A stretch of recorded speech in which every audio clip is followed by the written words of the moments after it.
حب الناضجين. أحببنا وتعذبنا، قرأنا القصائد القديمة وغنينا، فرحنا ثم حزنا، ومن الغياب عانينا، كبرنا ونسينا، وكنا نظن أن المناعة اكتسبنا. الهوى هدأ فينا، وسكن النضج في خطوتينا، وصعد الشيب فوق جبينينا.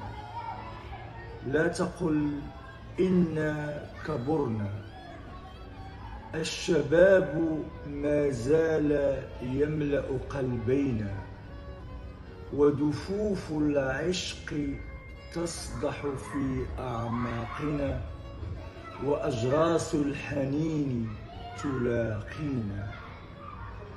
أيعود الشباب؟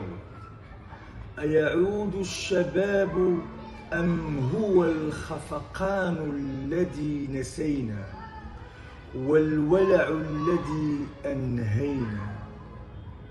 وهل في حب الكبر ما أشهى من غرام الصغر، أم أن الحب حب لا فرق فيه بين الصبا وتقدم العمر؟